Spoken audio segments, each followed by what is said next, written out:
Tidak ada seorang pun yang mampu menguncinya hingga tergeletak di tanah. Postur tubuh dan perawakannya yang besar tampak begitu kentara, terlihat mencolok dibandingkan orang-orang di sekeliling.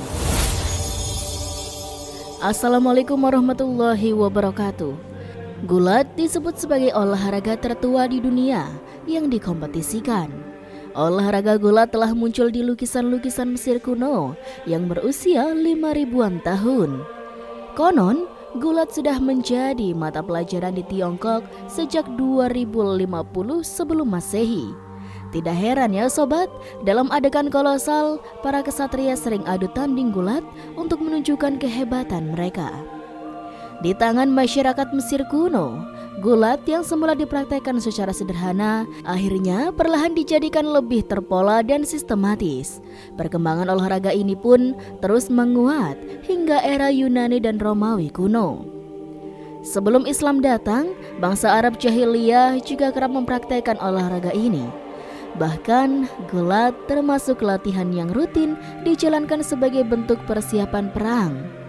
Gulat pun termasuk sebagai salah satu syarat kecakapan yang lazim dimiliki pasukan. Kompetisi gulat juga kerap diselenggarakan dengan beragam seremonial di dalamnya. Di antara suku Arab yang paling dikenal sebagai entitas yang menggeluti olahraga gulat adalah suku Ghassan.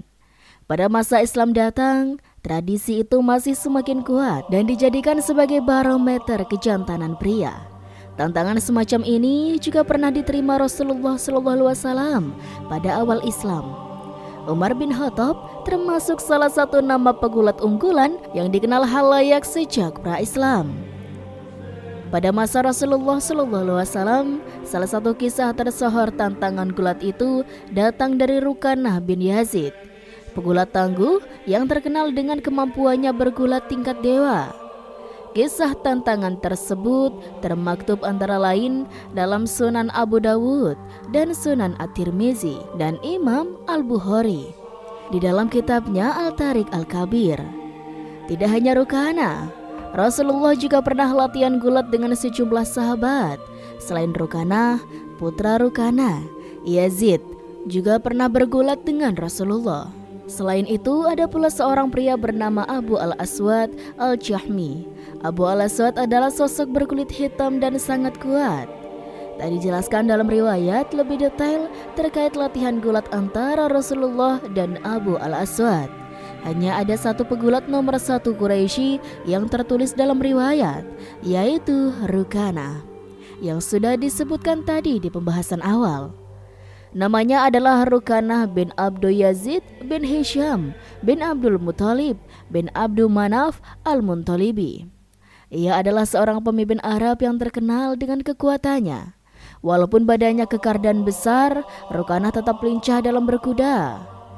Rukanah adalah seorang laki-laki kuat. Ia masih dalam kemusyrikan di awal-awal datangnya risalah kenabian Muhammad SAW. Ia juga tenar sebagai seorang pegulat hebat. Tidak ada seorang pun yang mampu menguncinya hingga tergeletak di tanah. Postur tubuh dan perawakannya yang besar tampak begitu kentara, terlihat mencolok dibandingkan orang-orang di sekelilingnya. Ototnya yang kekar tidak menghalangi Rasulullah SAW untuk membuka hatinya tentang kebenaran Islam. Dan di antara variasi dakwah Rasulullah adalah beliau menempuh pendekatan dalam bidang olahraga. Rasulullah SAW berduel gulat dengan Rukanah. Subhanallah. Ibnu Atsir mengatakan, Rukanah adalah seseorang yang pernah duel gulat dengan Nabi SAW.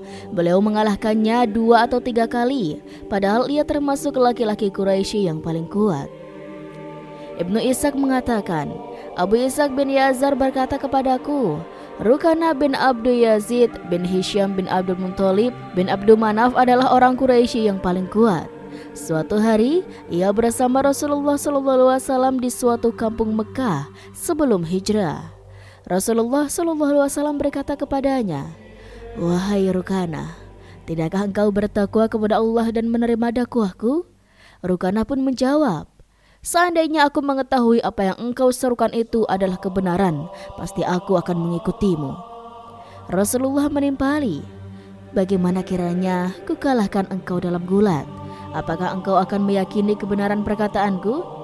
Rukanah pun menjawab, ya. Rasulullah berseru, ayo berdiri, akan kukalahkan engkau. Abu Ishaq melanjutkan kisahnya. Rukanah pun menyambut tantangan itu. Keduanya pun duel. Rasulullah SAW menyergapnya dan berhasil menjatuhkannya. Rukanah pun tak berdaya. Penasaran dengan kekalahannya, Rukanah pun berkata, kita ulangi wahai Muhammad. Keduanya pun kembali bergulat. Rukanah kembali berkata, wahai Muhammad, luar biasa kau berhasil mengalahkanku. Rasulullah SAW bersabda, yang lebih luar biasa dari ini pun akan kutunjukkan jika engkau mau. Jika engkau bertakwa kepada Allah Subhanahu wa Ta'ala dan mentaatiku. Apa itu? Tanya Rukanah. Nabi SAW menjawab, akan kupanggil pohon yang engkau lihat itu dan dia akan datang kepadaku. Panggillah, tantang Rukanah. Pohon itu pun datang hingga ke hadapan Rasulullah SAW. Kemudian Rasulullah SAW berkata kepada pohon itu, kembalilah ke tempatmu. Pohon itu pun kembali ke tempatnya semula. Rukanah pun pergi menuju kaumnya. Ia berkata, wahai anak-anak Abdul Manaf, mereka telah menyihir masyarakat. Demi Allah, aku tidak pernah melihat penyihir yang lebih sakti darinya. Kemudian Rukanah mengabarkan apa yang ia lihat. Sirah Nabawiyah Ibnu Hisham, Tahqiq Al-Halabi 1, 390-391. Dalam riwayat Al-Balazuri disebutkan bahwa Rukanah lah yang menantang Rasulullah SAW bergulat. Ia dikabarkan tantang Nabi Muhammad SAW.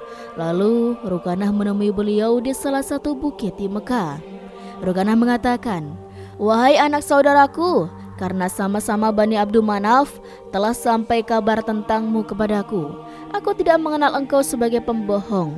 Jika engkau mengalahkanku dalam gulat, maka aku yakin engkau orang yang benar.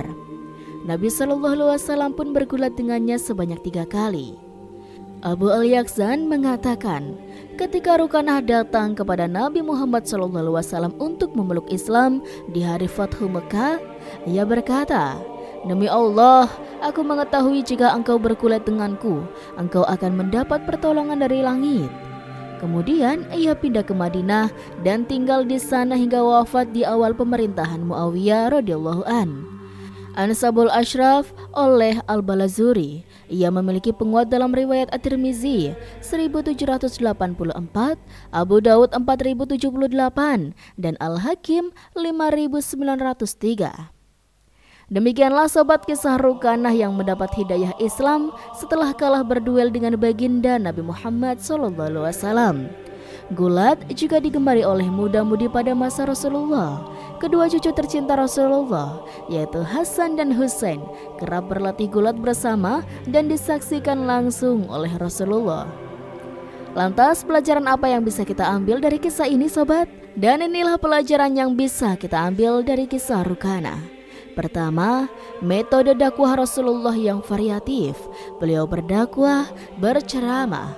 Beliau berdakwah dengan cara bersedekah, dengan akhlak yang mulia, dengan pendekatan kultural, sampai dengan pendekatan dalam bidang olahraga.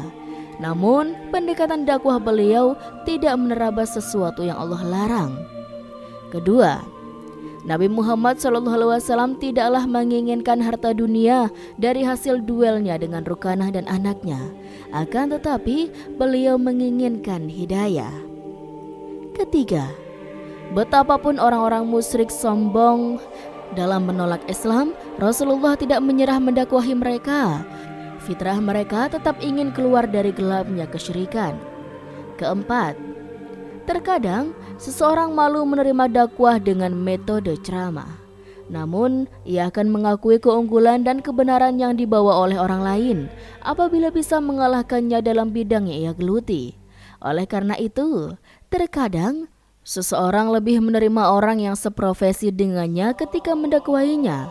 Dosen dengan dosen, pegawai pabrik dengan pegawai pabrik, mantan artis dakwah kepada artis, dan lain-lain.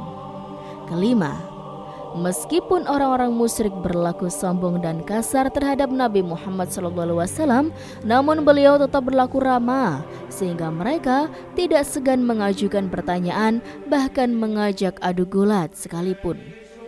Nah, itulah sobat kisah yang bisa Rizky sampaikan. Sungguh kisah yang luar biasa ya. Semoga kisah ini bermanfaat dan bisa menjadi pembelajaran bagi kita semuanya. Kurang lebihnya Rizky mohon maaf. Sekian dari Rizky. Wassalamualaikum warahmatullahi wabarakatuh.